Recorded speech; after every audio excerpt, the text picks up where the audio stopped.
UMNO akan dibuang macam kain buruk yang dibuat sebagai lap kaki. Assalamualaikum dan salam sejahtera, salam Jumaat. Kadang-kadang saya ni rasa kesian juga pada kawan-kawan UMNO. Bukan apa, sepanjang mereka bersama dengan PH dan DAP dalam kerajaan perpaduan, membentuk kerajaan madani di peringkat persekutuan dan juga di beberapa buah negeri. Saya tengok UMNO ni macam melukut di tepian gantang. Hanya yang dapat manfaat sepenuhnya adalah timbalan Perdana Menteri sahaja, iaitu Presiden UMNO. Lainnya, saya tengok mereka ni macam jadi budak suruhan, macam tak ada nilai dah dalam kerajaan perpaduan. Sebagai contoh, baru-baru ni, cawangan-cawangan DAP di negeri Melaka bermesyuarat dan luluskan satu usul untuk kerusi di negeri Melaka ini, kerusi DUN, dipecahkan kepada 14, serahkan kepada PH dan DAP, dan 14 ditandingi oleh UMNO dan Barisan Nasional. Di Johor pula, kita semua tahu bahawa UMNO dan Barisan Nasional tidak memberikan ruang kepada PH dan DAP untuk masuk ke dalam kerajaan. Walaupun mereka daripada gabungan yang sama, tetapi UMNO dan Barisan Nasional mentadbir kerajaan negeri Johor bersendirian. Tiba-tiba, timbat naik pengerusi amanah Johor, Zuhan Zain. Dia beri gambaran bahawa kemungkinan PH di Johor akan bertanding di semua kerusi di negeri Johor. Dia bagi dua option lah.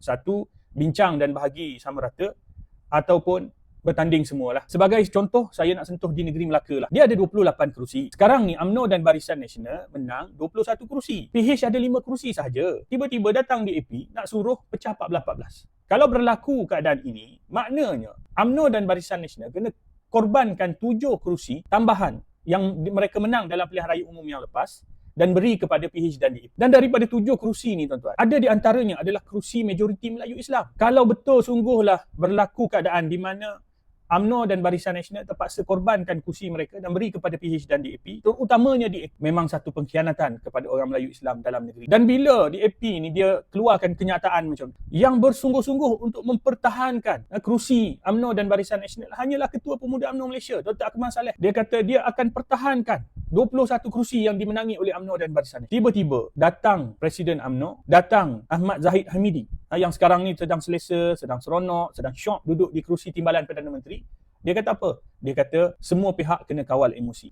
Dr. Akmal Saleh ni emosi? Saya speechless betul lah dengan kenyataan Presiden UMNO ni. Sepatutnya dia keluarkan kenyataan yang tegas, pertahankan apa yang disebut oleh Dr. Akmal Saleh. Ini adalah hak UMNO dan Barisan Nasional. Dia boleh kata kawal emosi. Pening kepala betul lah Presiden UMNO. Dan nak lihat betapa ikhlasnya DAP dan juga Pakatan Harapan bersama dengan UMNO. UMNO wilayah persekutuan ada keluarkan kenyataan. Dia menyatakan hasrat nak tanding 5 daripada 13 kerusi parlimen di wilayah persekutuan. Untuk pengetahuan, wilayah ada 13 kursi parlimen. Daripada 13 ni, 10 PH menang dan 2 Perikatan Nasional menang. 1 je Barisan Nasional menang. Jadi, bila dia minta 5, maknanya kita anggap dia akan pertahankan kursi Titi Wangsa yang dia menang. Dia akan dapat 2 kerusi PN yang dimenangi Perikatan Nasional tu diserahkan kepada dia. Dah 3 dah. Maknanya dia minta 2 lagi je tambahan daripada kerusi yang dimenangi oleh DAP dan juga PH. Takkanlah 2 kerusi daripada 10 yang dimenangi oleh PH di peringkat wilayah persekutuan ni tak boleh nak diserahkan kepada UMNO Barisan Nasional. Takkan setakat tu je keikhlasan, kebersamaan dalam kerajaan perpaduan. Sebab itulah saya sebut layanan PH kepada Barisan Nasional ni sangat teruk. Kalau di tempat yang Pakatan Harapan ni kuat, dia tak mau kongsi makan dengan Barisan Nasional. Tapi kalau di tempat yang BN menang, dia punya kehendak nak bertanding, nak ambil kerusi. Kita pun pelik tengok. Gelojoh dia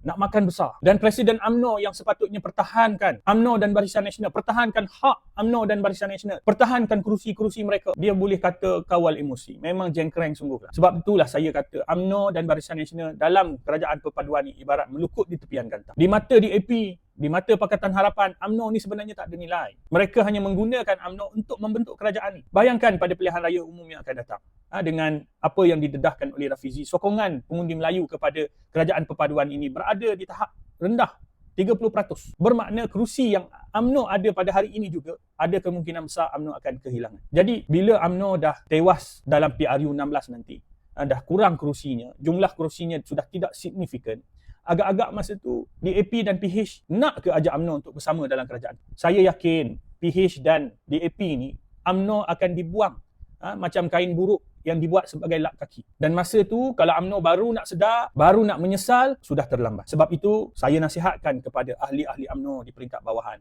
pimpinan-pimpinan UMNO di peringkat pertengahan dan juga pimpinan-pimpinan tertinggi UMNO yang ada kesedaran, buatlah sesuatu, bangkitlah menentang hala tuju yang ada dalam UMNO sekarang. Bangkitlah wahai UMNO daripada tidur yang lena. Assalamualaikum warahmatullahi wabarakatuh.